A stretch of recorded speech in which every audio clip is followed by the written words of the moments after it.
Okay. Looking good? Okay, so it's my pleasure to introduce Marta Bilkova, who is visiting us for a month, and will talk to us today about Belnapian logics for uncertainty. Please, go ahead. Thank you, Peter, and thank you all for being here. Can you hear me via Zoom? Is it okay? If I speak this loud? Okay. So my topic is logics for reasoning under uncertainty. But like much more specifically, sort of logics where like belief of an agent is involved, and the belief is based on information, and the information can come in as uncertain. So this is like the basic setup. So let me first give you, okay, give you like a little bit of my basic motivation for this enterprise.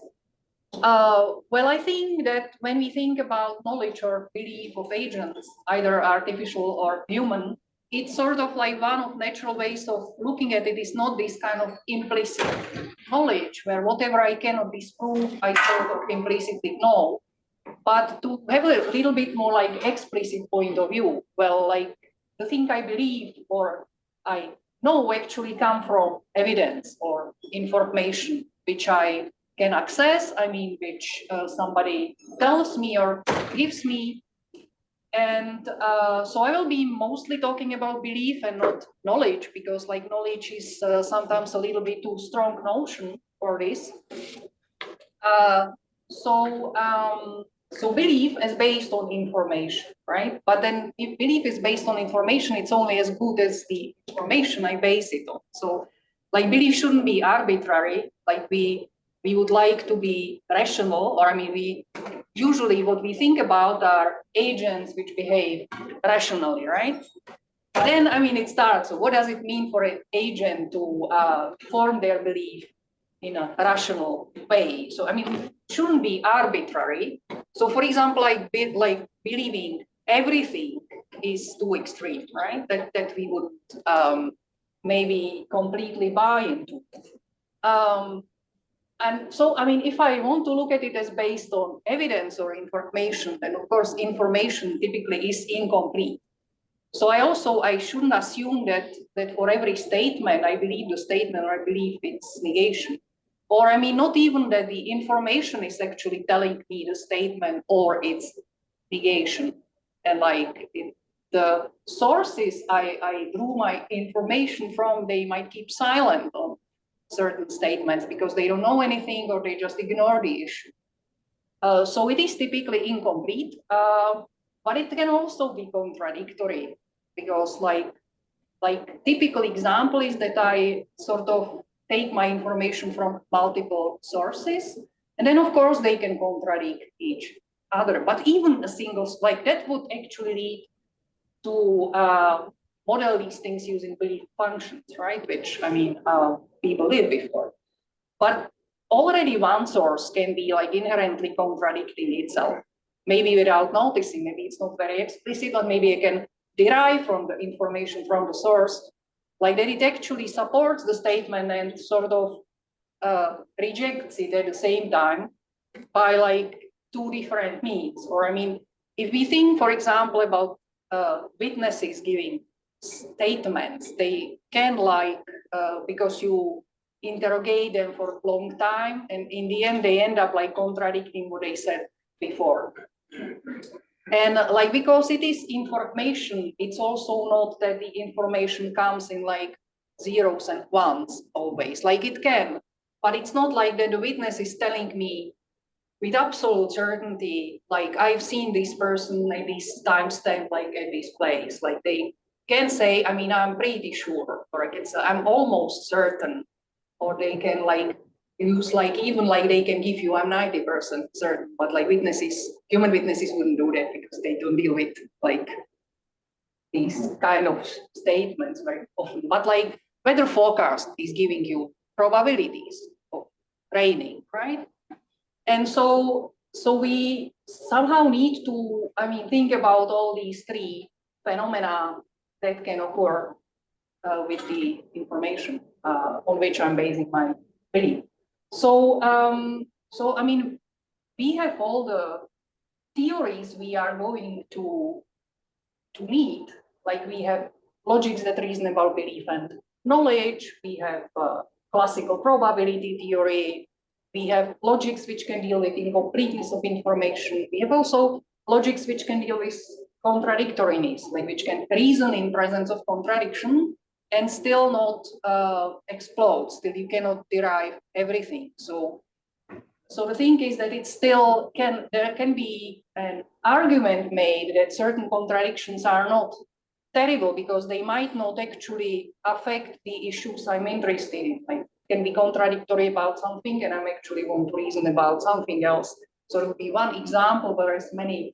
So they shouldn't be infectious and we shouldn't stop reasoning when we encounter contradictory information. So like traditional approach is that these contradictions are bad. So if I have my data, then I just get rid of them. I will clean it up and then I start reasoning.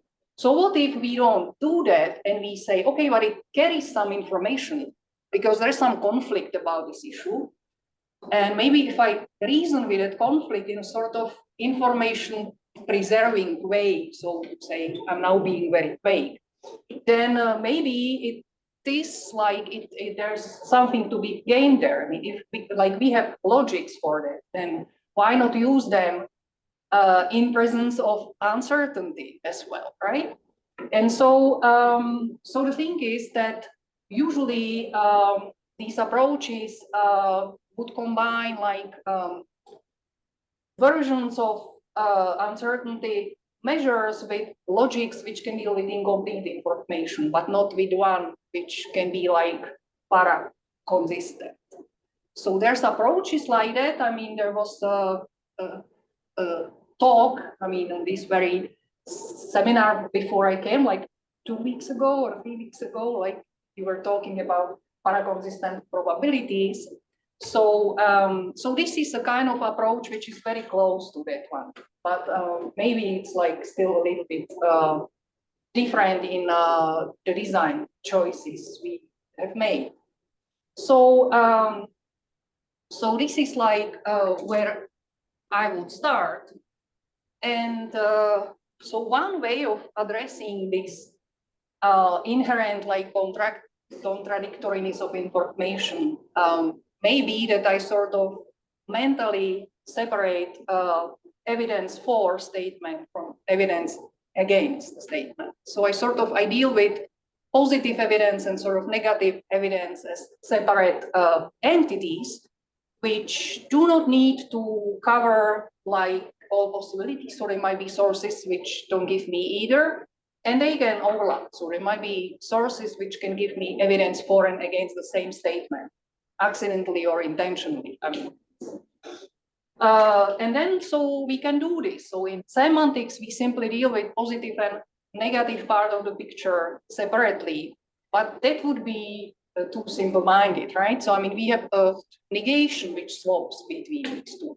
Otherwise, if they don't connect, then it doesn't make sense. The intuition wouldn't really be there, right? So, sorry. No, it's fine. So this is like this approach, which is sometimes called bilateralism, is implicit in semantics of the logic I will use as like the basic simple system to encode what type of evidence I'm given. And so this is the well-known logic. Actually, it's one of the very simple cases of many value logic, which it has 4 values, and it's called because like it originated with Belknap and Mike done sort of independently and at the same time. So it's called Belnapian logic or Belknap, depending on who is giving you the reference. And it's also known as the first degree entailment logic. So, I mean, it has a long tradition in philosophical logic actually, because it underlies a lot of relevance logics. So that's one of the sources that when one can sort of like see. But this bilateralism in semantics is also implicit in actually the algebra, which we are going to use there, because it is a special case of what's known as bilattices. And it can be constructed by a very simple construction, which is called twist product of algebras. And it basically on lattices, it works like you take lattice, you take the same lattice turned upside down and you do the product, which is like the positive information, negative, which we think that sort of turns around the order, because what was less true is more false and vice versa. And then you do the twist product, and then you create a negation which plays well with these things. So this is what will underlie the formalization of what kind of evidence I have. And so what's nice is that the same approach can be then used to sort of encompass uncertainty measures like probabilities or belief functions. So instead of giving you a probability measure on events, like in a classical sense, events would be sets of possible products. So you would have a sigma algebra of subsets, and you would have classical probability on it.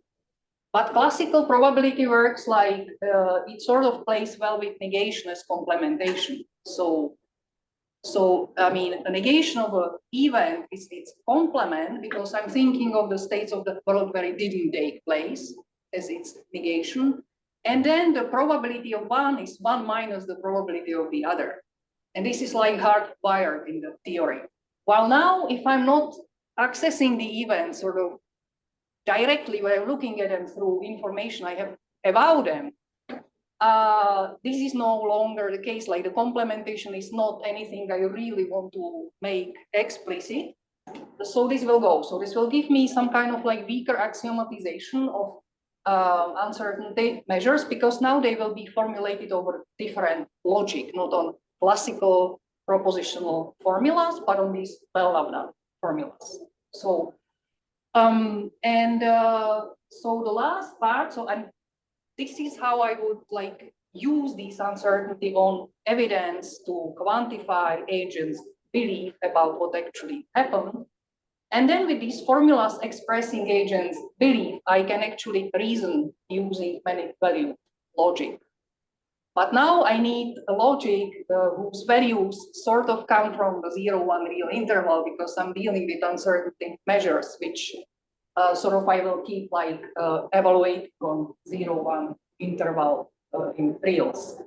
But still, I would keep the idea that I want to reason with like the situation I'm in, that I can form belief based on positive and negative evidence which can overlap. So even the beliefs, like the beliefs themselves, are not going to be contradictory per se, but the conflict is still there. So I want this kind of paraconsistent reasoning, like on the level of these many value logics, where I actually reason about agents' beliefs. So there's like, the picture is like that I take two logics, one for evidence and one for beliefs, and I put one over the other, and I see what happens. But the logic on the outer layer actually needs to be created a little bit, because the existing many-valued logics don't have this bilateral semantics, or I mean, they do, but it's actually pretty easy to encompass this. So this is the general picture, which I will try to show you. I don't know how far I will get. Please interrupt me at any time, because like the rest of the slides, some of them are kind of technical and there's things on them which we might not want really to go into. But like ask any questions you want, and I will again like discuss at any time. Also for Zoom. So this is like, so what we are talking about. So I will simplify, I will take a single agent perspective for the start, because ultimately I'm interested in multi-agent environment. And that's why I will want to have a modal operator, which means belief, because then I can make it multi-agent in very simple way. So I mean, but I start with a simple agent forming their beliefs based on information, and the information is going to be quantified by an uncertainty measure like probability or belief function on the sample space. And so, so the black formulas inside, like the inner layer, which is like typed in black, are the formulas which now denote like not events per se, but a type of evidence I have that these events took place. So for example, when I say like not Q, then it is I have evidence against Q. If I say P, then I have evidence for P. So think about it like that. Then the uncertainty measure would give me a value for simple like modal formula, which would be like one unary modality followed by this inner type of evidence formula. So that's like, for example, the P not phi. I could read like probability, which is given me by like the negative evidence against phi. So this like would be the measure of evidence I have against phi. Excuse me, you're working with two kinds of negation, right?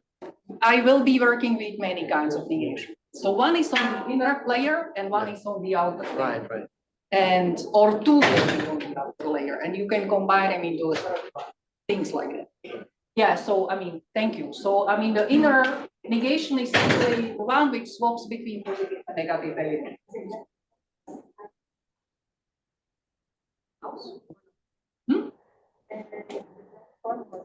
Yes. No, the black formulas will be interpreted over information states. No. Then on the sets of information states, I will have the uncertainty measure. The uncertainty measure of a subset of states, which will be meaning of the black formulas, will give me like the value of like P of that formula, so B of that formula. And then these values live in 0-1 interval. And then I need a logic which I can interpret over 0-1 interval or over a twist product 0-1 interval, which will end up being the case. And so, yeah. Can you just tell me again, like how should I read P, B, and delta? I will go through these now, Okay. right? So like the first one is pretty like simple. So in that case, in the case of first one, I can think even that the black formulas are classical and the blue formulas come from Lukashevich logic. And it would simply tell me that probability of not phi equals 1 minus probability of phi. So it gives me the classicality. So already here, like some people would probably sort of protest because we are mixing probability and many value reasoning. So maybe just let's be clear what we are doing. I'm not claiming that Lukashevich connectives operate on probabilities, but I'm giving you like a graded logic reasoning about truth degrees of sort of atomic formulas, which can be read as like likely not phi is the case. So it's a bit like slippery slope because probability is not true functional, right? It's not compositional. So I mean, you can't really like hope that many valued logic can really like reason about probabilities in that way, but you can use it as a kind of modal logic where like you reason about things like phi is likely the case, and it gives me a truth degree between 0 and 1, and then I use convenient logic to compose them. So the blue connectives are actually like many value. They are not probabilistic, but the moralities are probabilistic and they wouldn't nest. It's like very simple two-layered language, like two sorted, but in very trivial way. So let's look at the last formula and the third one, which has inside a sort of contradiction, right? So the formula inside denotes the like set of information states which give me evidence for phi and evidence against phi at the same time. So I have like measured this set, and this formula sort of looks at the measure of how conflicted I am about phi, right? So in fact, when we look, the last formula, when it's true, I mean, which I didn't say what it means now yet, but for this formula being true, it express that the agent has rather small degree of conflict about phi and rather small degree of ignorance. Because in Lukasiewicz logic, you can read this weird thing like formula implying its Lukasiewicz negation as like that the degree of conflict, which is like my belief based on like that I'm having conflicting evidence about phi, is closer to 0 than 1. So, I mean, one can now express with formulas things which classically, when I deal with the conflict first and then the reason classically, which I probably am, is not really easy to say. And like similarly, like the middle formula is actually in GALAI logic. It's from example from another paper where we look at like sort of not quantified uncertainty, but sort of qualitative probabilities, so to say, done in this way. And so you can then model, for example, this case where the agents like certainty in like based on evidence for P and against Q is at least as high as the certainty in the other case, which is like based on evidence against P and for Q, while the converse is not the case. So this trick with like negated delta implication gives you strict order in GALAI logic.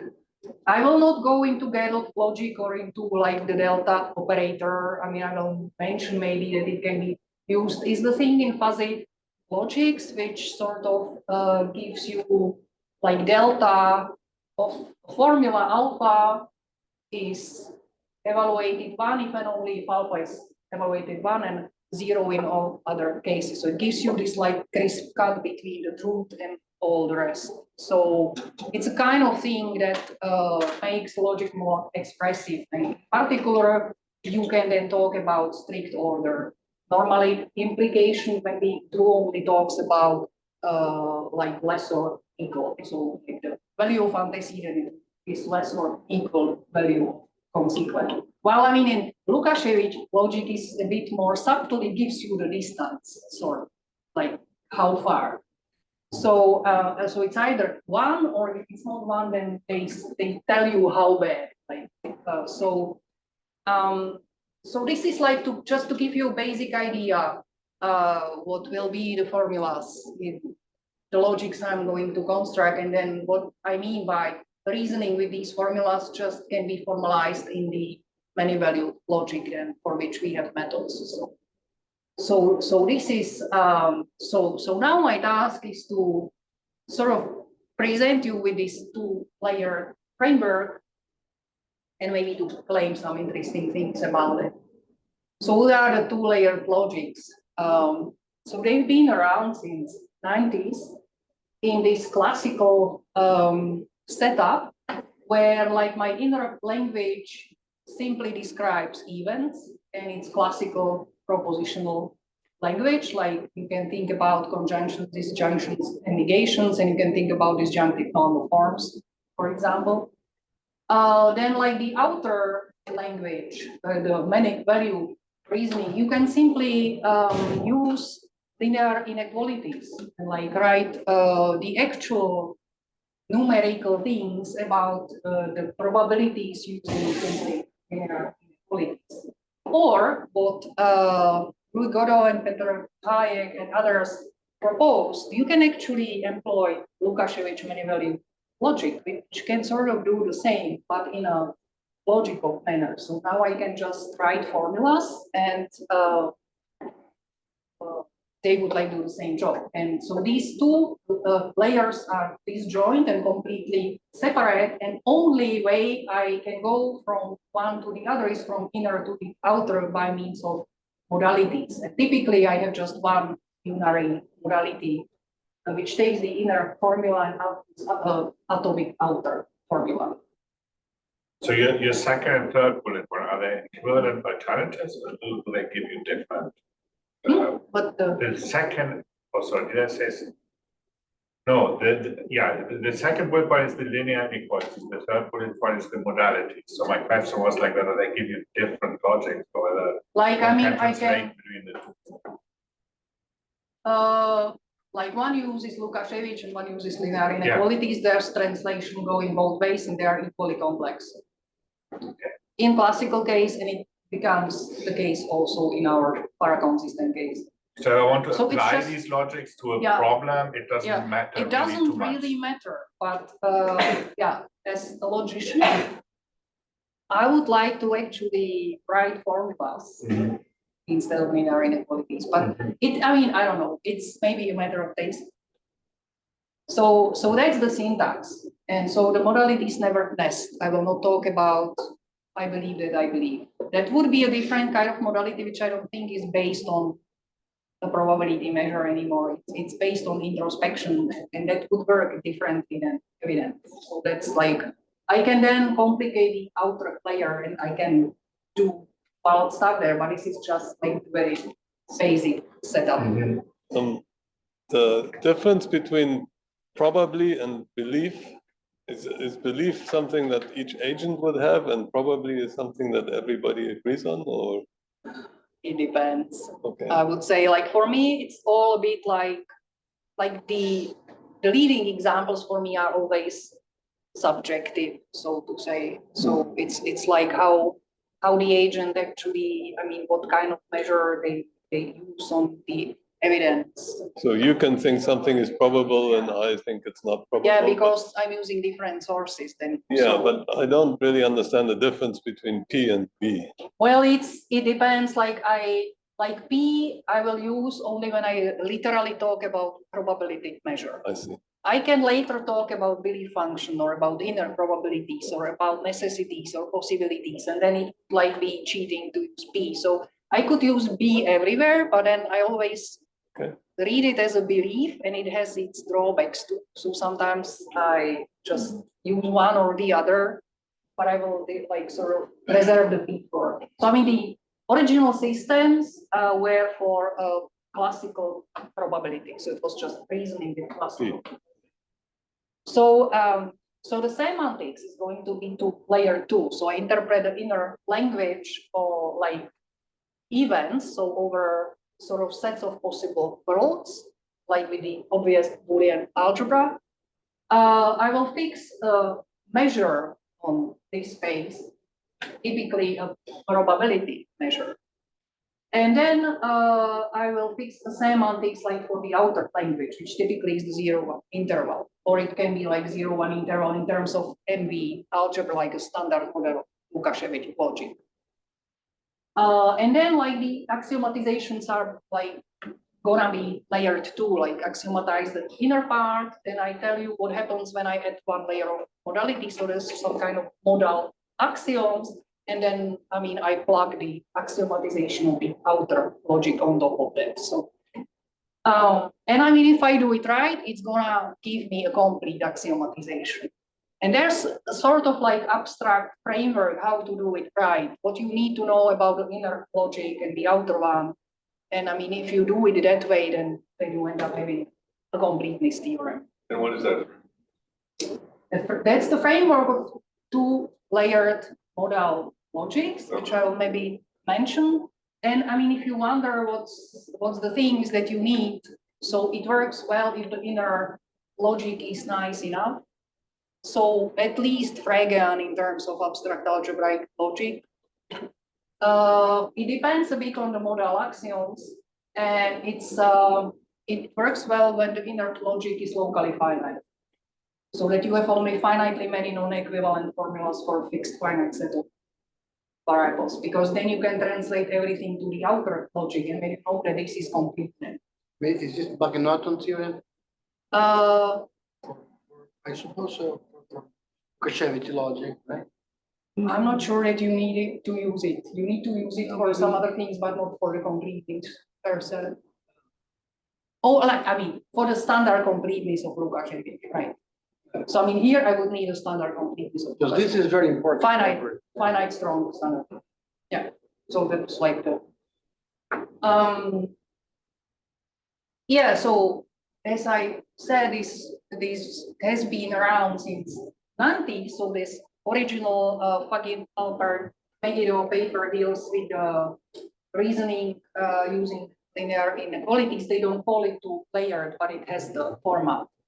And so then there's this like Hayek, Esteva, Goro paper from 95 when they use Lukashevich logic.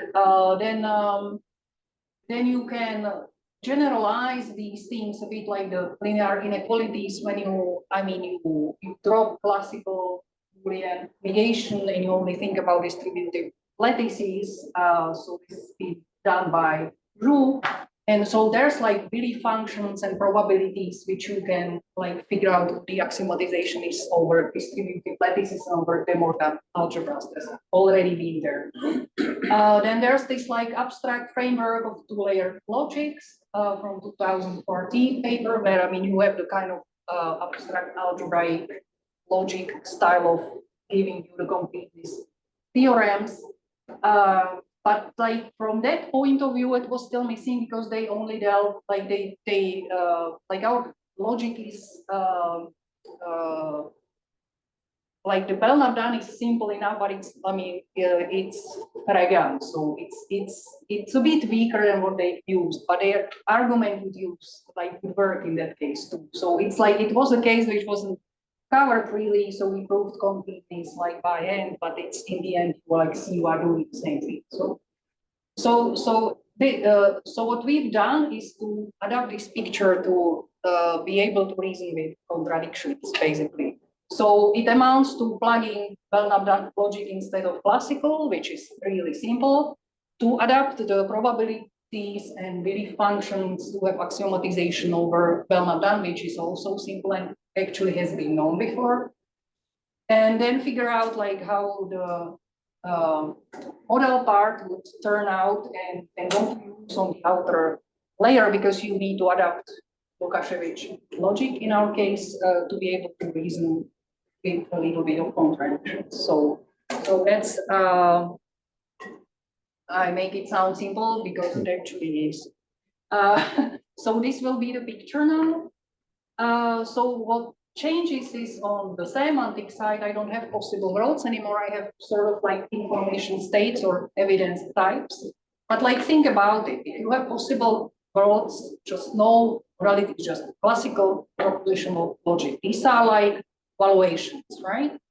So you can identify each world as a set of atoms, because those are the atoms that get 1 and the rest gets 0. So I have my valuation. So here, atoms are not enough. You need literals. You need their negations too, because it can happen that P and not P are there at the same time.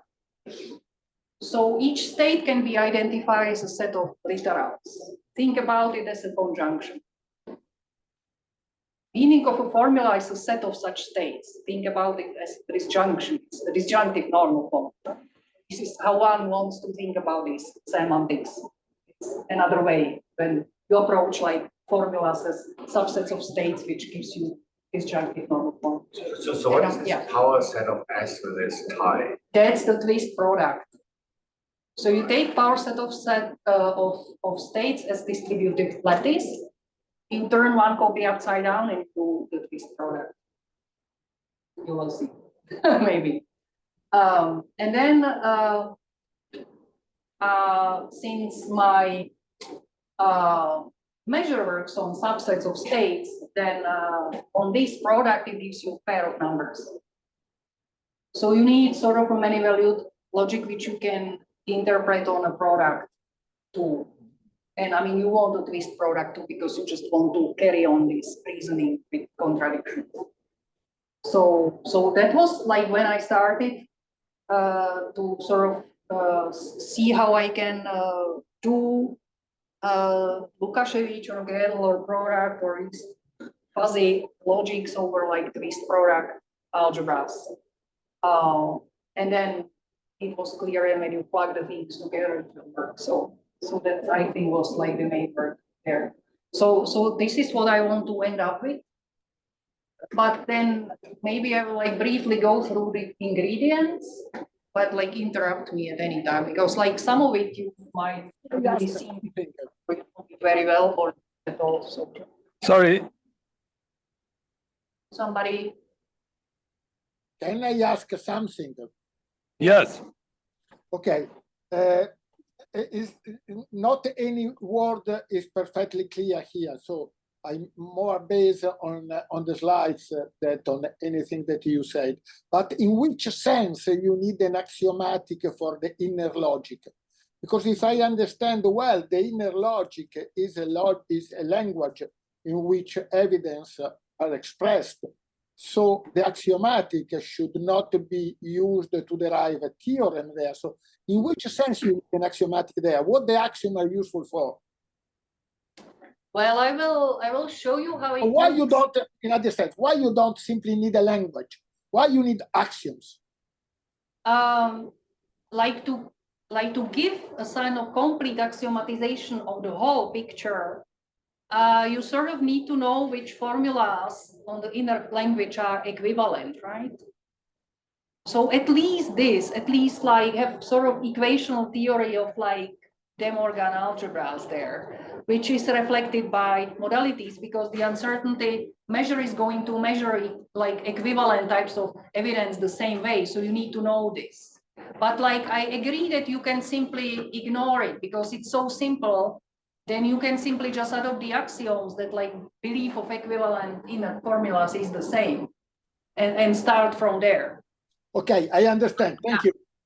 Yeah.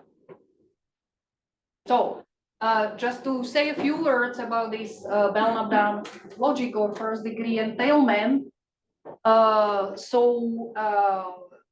It is interpreted over this four-valued algebra depicted on the right-hand side, and like we might look at the lower picture actually, because there's these pairs of numbers which indicate what type of evidence or information you have. So 0 means like there's missing evidence, and 1 means I have an evidence. And the first place is like the evidence for, and the second one is against. So like 1, 0 means I only have support for the statement and I don't know anything about its negation. 1, 1 means I'm conflicted because I have evidence for both, etc. So this is the bi-lattice, which is the twist product of like 2-element distributive lattice, like one copy turned upside down. And then, so what you end up having is a bi-lattice where you have this truth order, which is depicted like the vertical arrow, which means that along that order things become more true. And you have this information order, which is depicted by the horizontal one, which means that along that line you have more information. So like 1, 1 is a state where I have maximum information, but of course I'm also conflicted because I have too much information. That's what Maidan called like too much of a good thing. So so these are the values like true only, false only, both true and false, and neither. And I don't think about it as like actual things being true and false, but I'm thinking about it, I'm told they are true and I'm told they are false. So this is like told true and like told false and told both and stuff like that. And so the lattice order is like the truth order. So I'm only looking at the truth part of the bi-lattice language. So it has meet and join, and the negation swaps the positive and negative support. So it gives you the symmetry along the horizontal line. So this is how this algebra works, but it's like, think about it as simple like 4-value valuations, maybe. It just gives you a type of evidence you have for statements. So the logic is pretty simple. It's very much like classical. So it's a distributive lattice. You have De Morgan laws. The negation is involutive. Everything's fine. The only thing that's not there is the law of excluded middle and law of contradiction. So it's like De Morgan part of classical logic without assuming law of excluded middle and law of contradiction. So it's very simple. As such, I get away with it without using any expansions with implications and stuff like that. It's not easy to come up with a nice implication here, like the material implication is not really behaving the way you want, right? But I mean, it is a nice logic. It's locally finite. You have unique, actually, irredundant, disjunctive normal forms, for example, which is not true classically. You can have like... and you don't have tautology, right? You don't have tautologies unless you include a constants in the language, like for at least true and false. You can have constants for all of them, makes it more expressive. It's a matter of choice. Like this is the bare minimum and it works. So if I add things, it will not make things worse actually from my point of view. Yeah. So that's how it looks like. And this is like the frame semantics or semantics based on set of states can be defined as follows. So I have set of states, and in each state I have a relation. So I have two relations between states and formulas. One is giving me evidence for, so the +1, and one is giving me evidence against, which is the -1. So negation swaps between these two relations, and the other things are interpreted like intuitively. So, I mean, to support conjunction, I need to support both conjuncts. To reject conjunction, I need to reject at least one. So this is like how you normally do it. But what it gives you is for each formula, like two sets of states. One is like its positive extension, and one is its negative one, right? Like states when I'm told true and states when I'm told false. They can overlap and they don't need to cover the whole space. So this is like the basic setup. From that, one can cook up this kind of De Morgan algebra. It's like using the twist product of power set of states. I'm not doing it here because I don't need it, but it's... Is there a version of that where I take, instead of 2, the unit interval, I do a twist product, and then I can measure how much evidence I have against? This is what will happen, because so for each formula denoting the evidence type, now I have two sets to measure, and I can measure them sort of independently, but so that it would still sort of be part of the same picture. So I don't forget that one is negation of the other, but it's not one minus anymore. It's not complementation, but it is a negation, which ends up being De Morgan negation. So again, swapping between the positive and negative one. Okay. It's kind of very easy to imagine. Just to say something, you can think about this a denial, not a complementation, Yes. but a denial. Yeah. No, that's like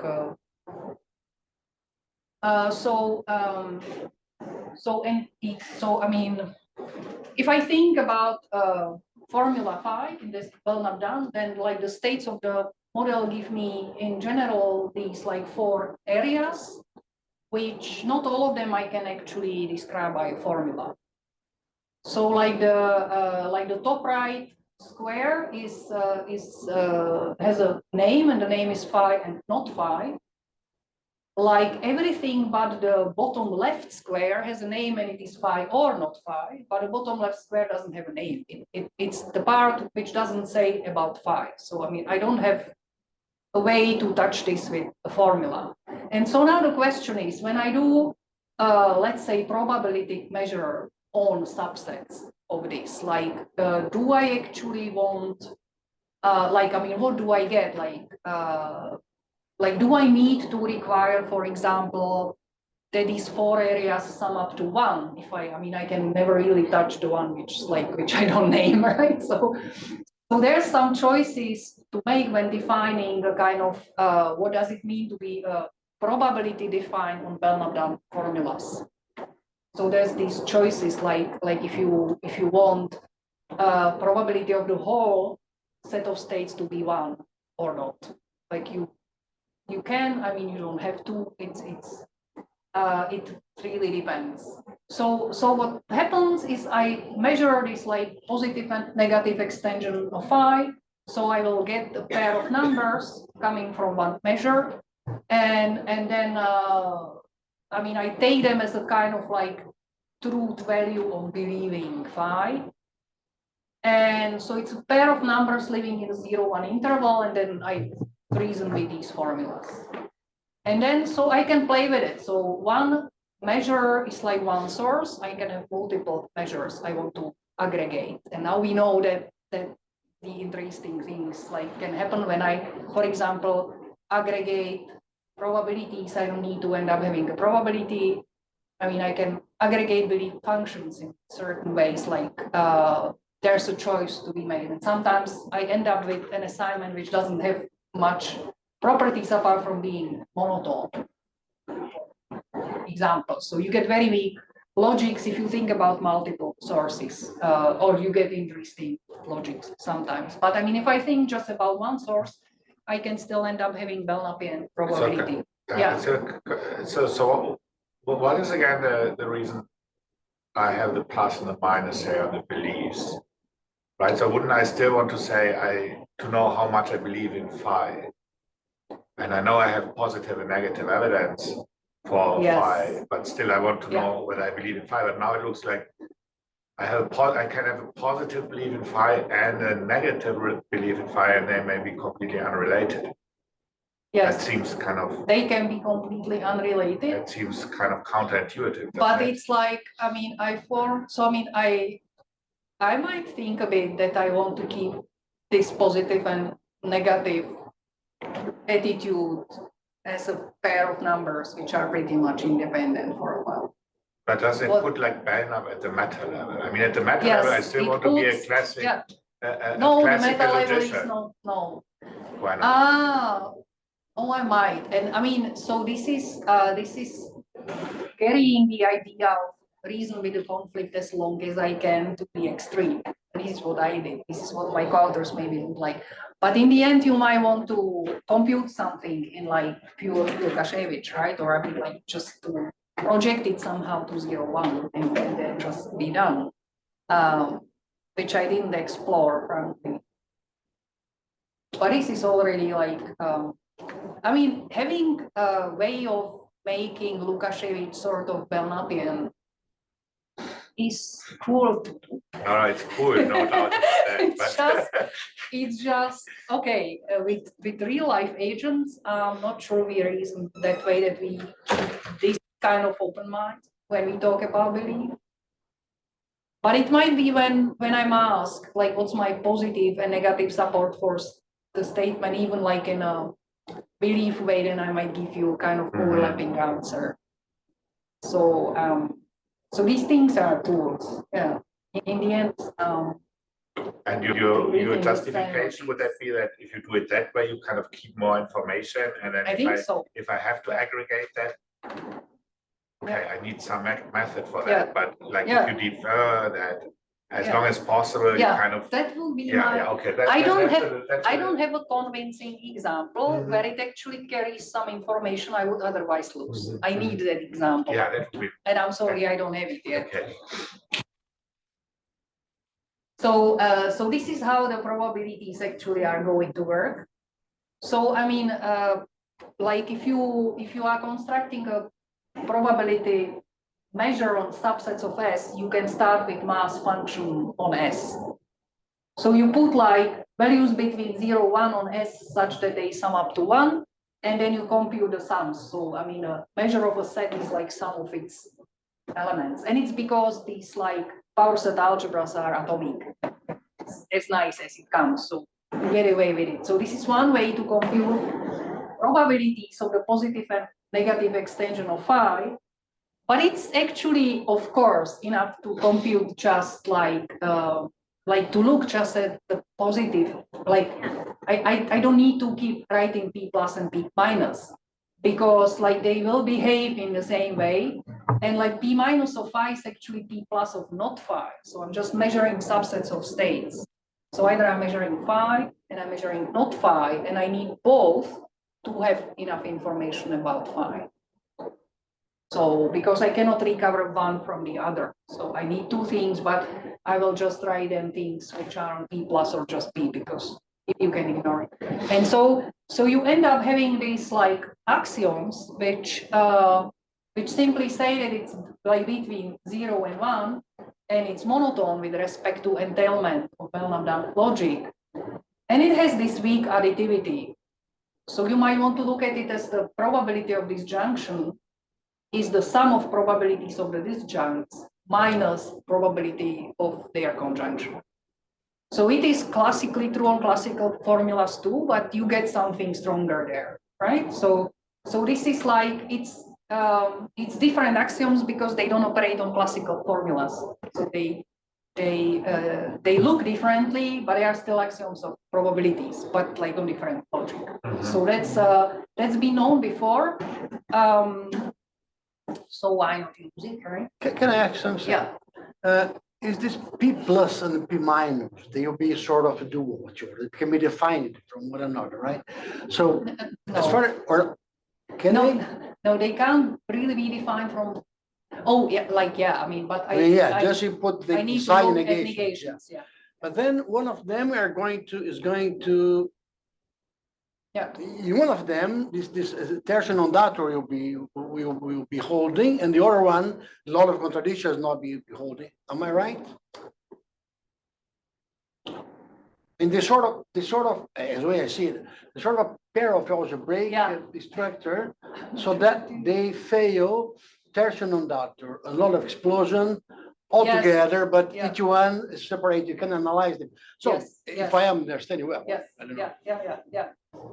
Yeah, so I mean, what you don't have here, of course, is that, like, for example, the positive probability of a contradiction doesn't need to be 0. Exactly. Exactly. Like Yes. so it can be strictly smaller. Yeah. The positive probability of contradiction can be strictly bigger than 0. Exactly. Things like that, like law of excluded middle doesn't always get 1. Yeah. So I mean, these things that that you want in your models to be possible, that I mean, you can do this, but it's not that you are changing your intuition about the probabilities. You are changing the formulas that describe the evidence. Like you can touch the evidence like a bit less now. So I mean,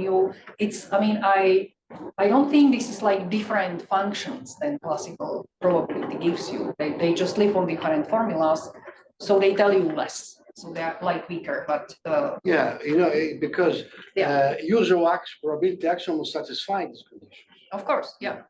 No, because like Boolean algebras are a specific case of De Morgan algebra. So it's like, but it's so I mean, you can prove completeness with respect to Belnapian. So this is like kind of thing, right? So one can do other uncertainty measures. Like, I mean, one can consider inner probabilities when this A3 axiom is weakened to inequality. Then one can like further, like this will be satisfied by belief functions, for example. But like belief functions, for belief functions, it is not enough because in belief functions, even over distributed lattice, it depends how many possible answers you actually have. So for disjunction with 3 disjuncts, it would be a different axiom than disjunction with 2 disjuncts. So I mean, you need all these terrible, ugly axioms for each n or n-fold disjunctions with belief functions. If you've ever seen them before, the axiomatics is ugly, but it's basically dealing with this that like subsets of answers with like even size are to be like added, while the odd sizes would be odd sizes would be added and even sizes would be subtracted. So just if you draw the pictures like with overlapping Venn diagrams of things, then I mean, and you touch the areas and you give them like names, what intersects with what, then you see what is happening there. But to write it as a formula is ugly. And so my outer logic, like Lukashevich, for example, should be able to express these things. Otherwise, I'm not like being able to express the axioms of these measures. So with probabilities, it's been known because like you can do plus and minus Lukashevich logic.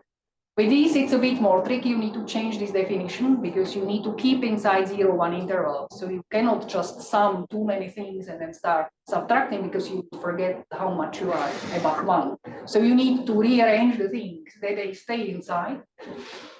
It took me like a week, but just because of it.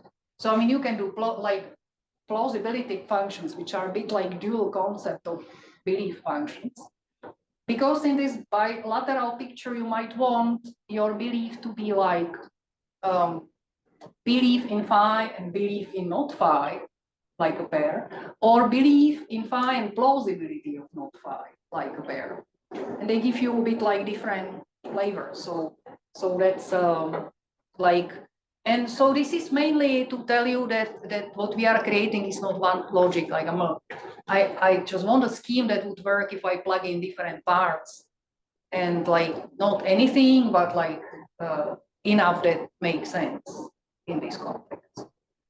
So so when I do this uncertainty assignment, I end up in a structure like this, which resembles the Belnapian four-valued algebra. Now it's continuous, because now it's a twist product of 0-1 interval.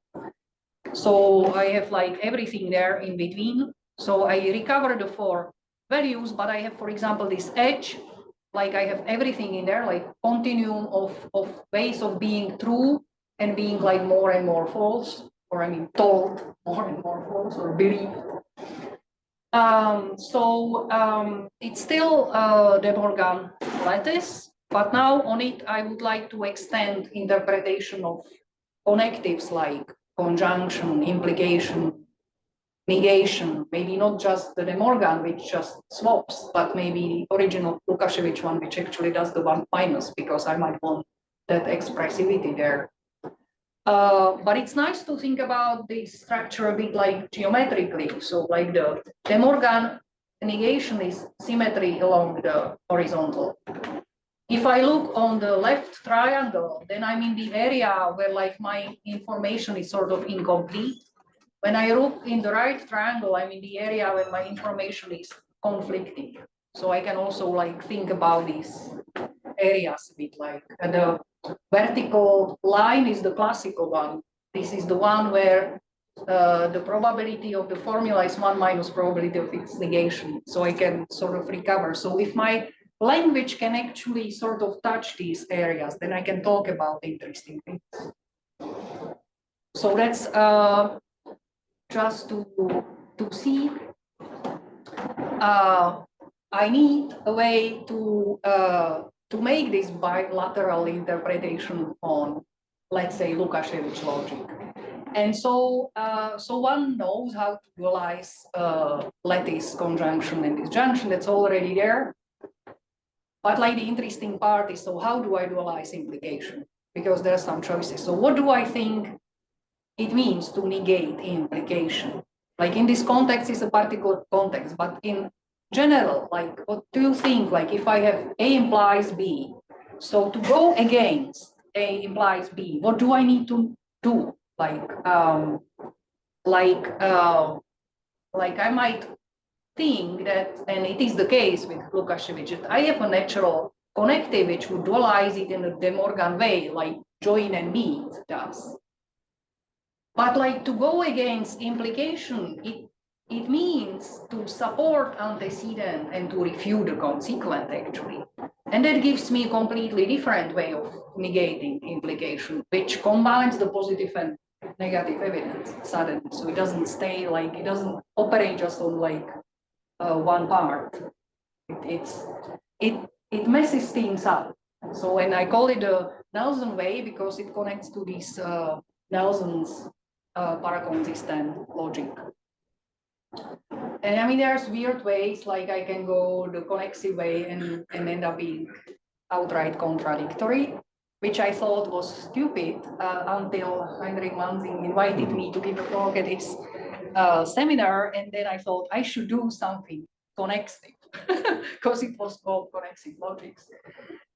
And I thought, okay, let's look what connexive Lukashevich would look like. And it's not completely trivial, but it is like interesting because it's really expressive. You can define a lot of connectives and things there, like way more than in the two other options. So I'm not like completely saying that it's nonsense, but it's, I mean, I will not use it. So I will mainly use these two ways. So the first way is like that I look at like the negative evidence, sort of like, or I mean, this is not now not an evidence. It's like like already like my sort of attitude, right? So like negative attitude towards B, and I look at the difference from negative attitude towards A. It's like my negative attitude towards an implication. While here I really am looking for a sort of counterexample attitude. And so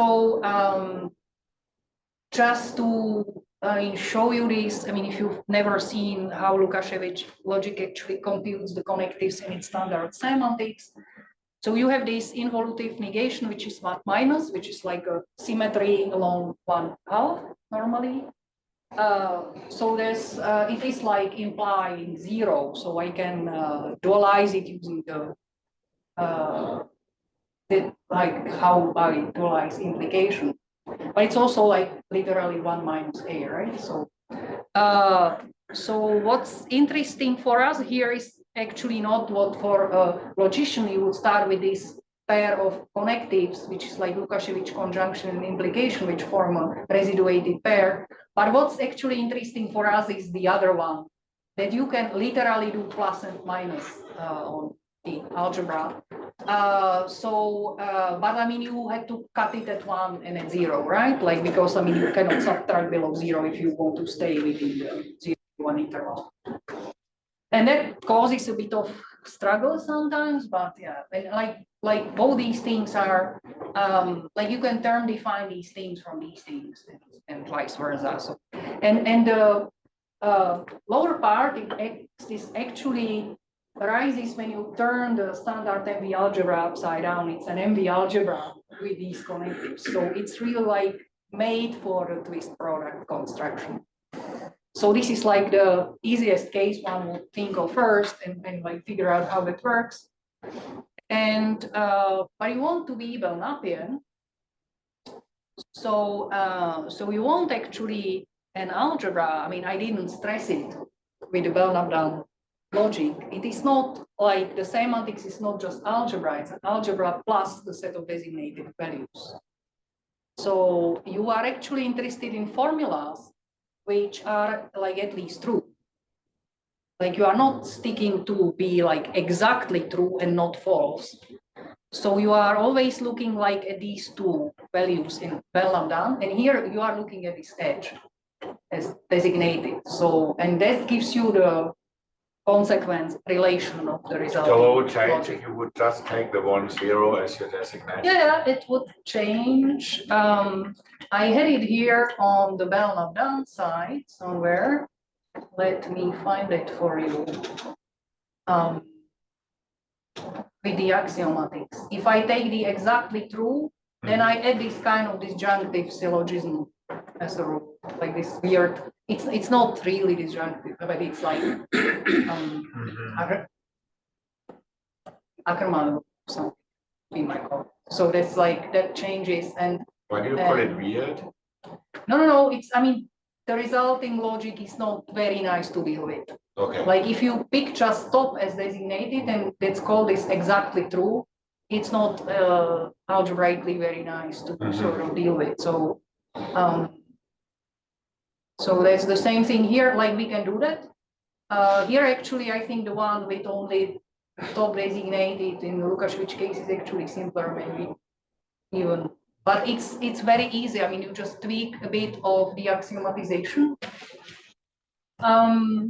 So the interesting thing now is that if I look at the original Lukasiewicz negation, which I keep in this case, I don't forget it because I want to use this expressivity of 1 minus. Then it does 1 minus in both coordinates, so it ends up being symmetry along the middle point of the square. And then I can compose it with the new swapping negation, and I get the symmetry along the vertical line, which is the information negation, which is called conflation. And so it's like, it is a thing you would like to have there actually. So yeah, and then so the Morgan fragment really is Belnapian in this case, and it has a very simple axiomatization. When you take axiomatization of Lukasiewicz logic and you add a bit about this new negation, how it interacts with the other things. Mainly you are talking about the conflation, and you have this conflation rule. And the only difference with only top is designated, it becomes an honest rule. Now it's like just sort of like rule which preserves validity, but it's not like derivation like most points. And I mean, so you can ignore the rest of this. It is just to say, if you construct the bilateral version of Lukasiewicz this way, it's very easy to axiomatize, and it like inherits the completeness and complexity properties of Lukasiewicz logic. So nothing is lost really, and you edit expressivity because you have mu involutive negation, which on linear ordered algebras we know is not possible to add another involutive negation because it would coincide with the one that's already there. So it's like something. Then one can do the Nelsonian thing, which then ends up when I said sort of weird. The implication is sort of weak. So if you use it to define an equivalence relation, you wouldn't get congruence on the formula algebra. You need to think about the formulas being equivalent and their negations being equivalent in conjunction. Otherwise, it is too weak. So there's a bit of like tweak that you formulate everything using the implication, which actually is kind of weak. So we need to be a bit careful when you deal with this logic. So it affects how you form axiomatizations, but it's also very easy to axiomatize. It again inherits type of completeness and even the complexity and deduction theorem sort of thing from Lukasiewicz. So I mean, nothing is lost. And now, so I mean, now you can plug them together. So this is how you end up having your two-layered logic, where so you use Belnapian to describe your evidence types. Then you have like modality, maybe one single one denoting the probability measure, and then you have modal axioms. So the modal axioms now, so this one, this P of not phi is equivalent not P of phi, now only means that probability of evidence against phi is like the second coordinate of the probability for like when I look to this like pair of numbers which I have for phi. So it doesn't say anything interesting. There's no 1 minus because this negation is the De Morgan one. It's just the sloping one. So it only tells me that I have a coherent pair of probabilities because it plays well with the negation. And this is how I do it. So here is where it comes that I sort of need to know what the consequence of Belnapian is because I need my modality to be monotone and I need to say so. But maybe I don't really need to have this axiomatization there, as Marco pointed out. And the third one is the translation of the... So is this where the designated values come in? When you say turns like BB, yes. Is this with respect to the... Yes, yeah, this is...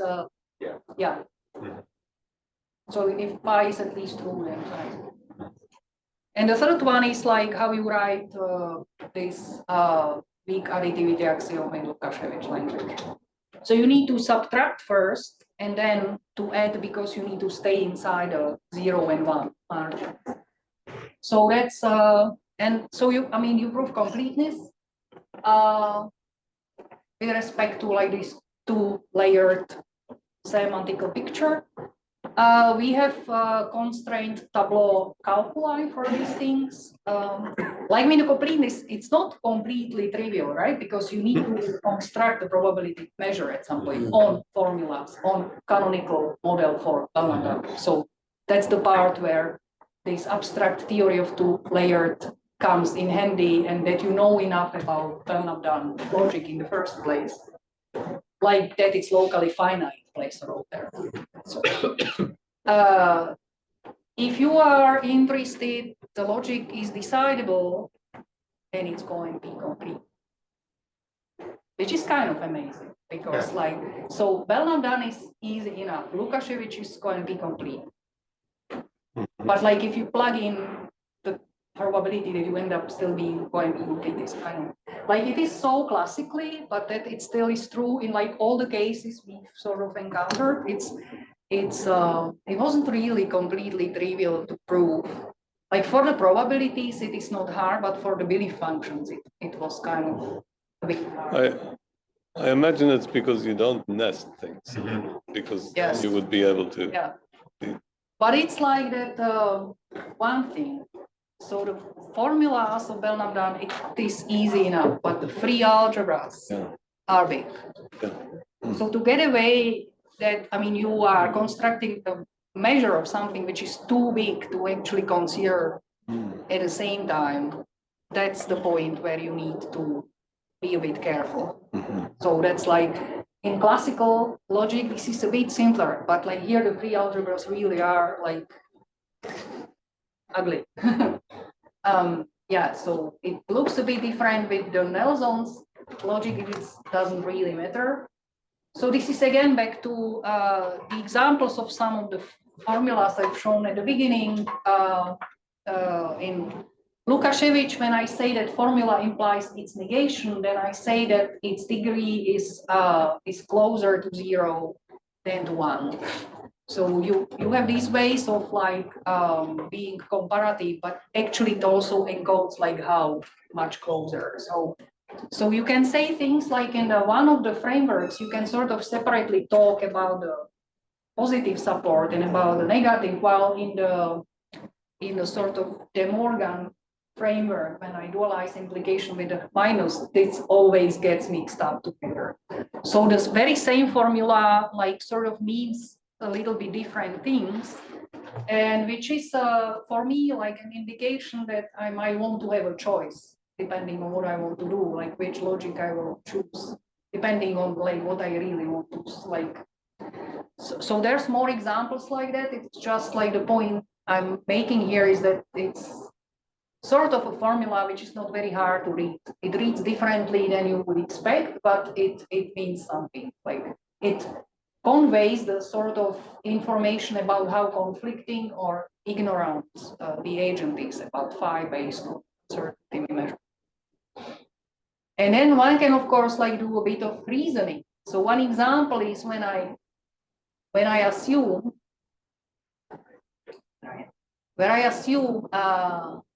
negation P of phi and not phi. So it would read like it's not probable, but what it means, if I assume it, it means I assume it as value 1, which means that actually like the probability of the contradiction is 0. So I would expect, like if phi is such and my measure is such, I would expect phi to behave classically, right? Like the probability of phi should behave classically. And yeah, I mean, we can prove it. So it's a little argument when you end up like proving that like 1 minus the negative attitude towards psi is below the positive attitude towards phi, and you can prove the other implication too. So indeed, like assuming that the contradiction is actually measured 0 is like already enough to give me that it will behave classically and vice versa. So I can talk about attitude towards a formula behaving classically here, but I can only do it in the outer language. And I think it would be like different with your framework, if I'm not mistaken, that, I mean, you have the sort of the logic of formal inconsistency, which has like the classicality operator built in. So then you deal with a little bit like this kind of expressivity you already have like on your events, so to say. So you can talk about classical events. Well, yeah, so this is like one of the, yeah, so basically like the rest is that I just can tell you, you can do belief functions too. So you can formulate the belief functions, ugly axioms in Lukashevich language. And then end up having these 2-layered logics, which amazingly are also going to be complete. So, and it's our like recent paper, which is not there, but I gave you the link on archived versions of 2 papers, the abstract. So if like anybody's interested, we are always happy to discuss more. But this is basically, I think, I don't really want to. There's many references missing because I just have this one slide. But yeah, so that's Oh, Can you also send us your slides? The slides will be, I think, available. Yeah. soon. Okay. And there will be like recording. thank you, speaker. Yeah.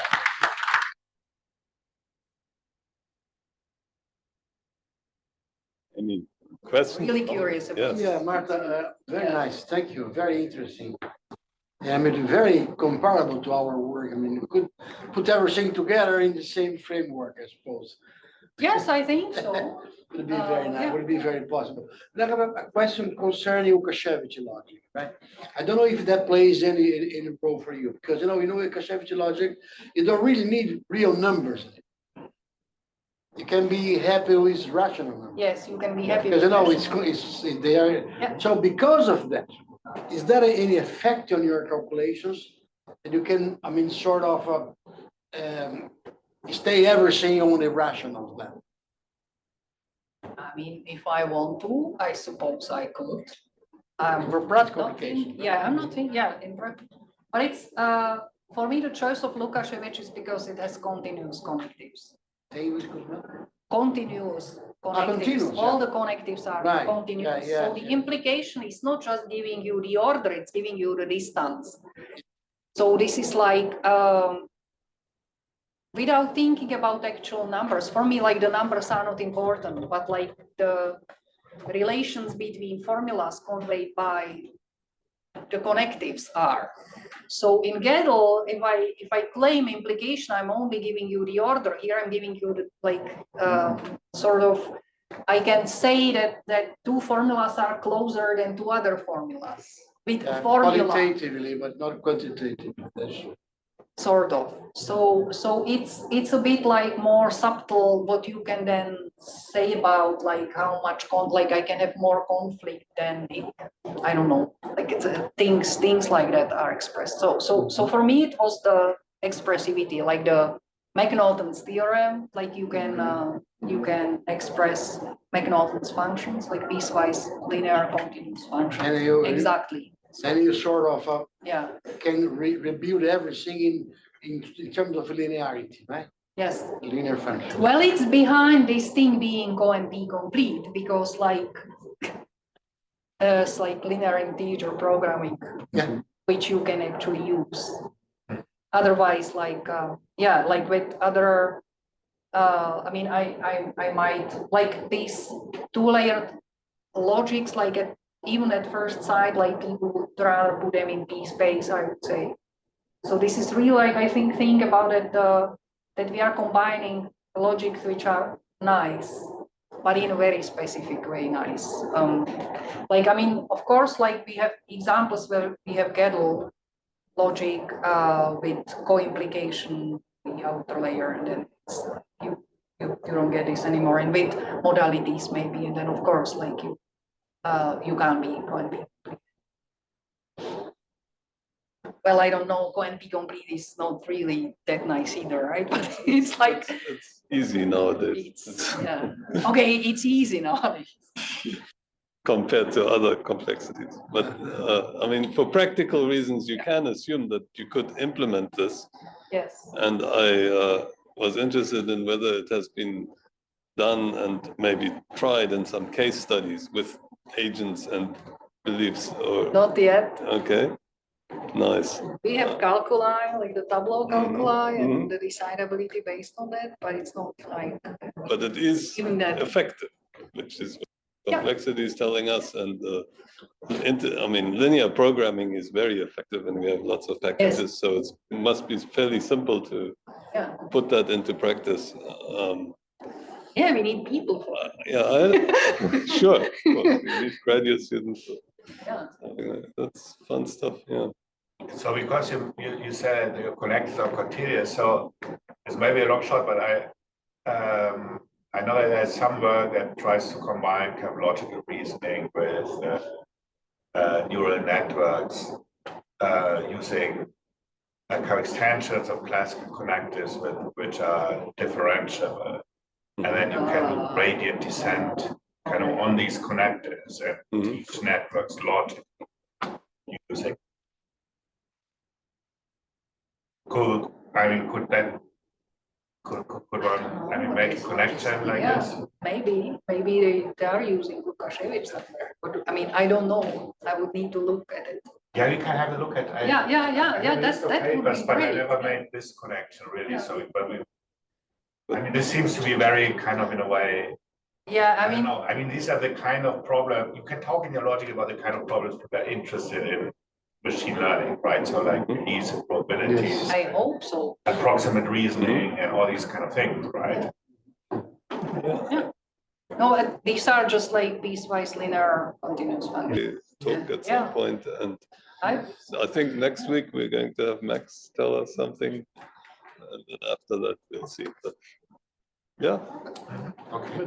thank you very much. Thanks.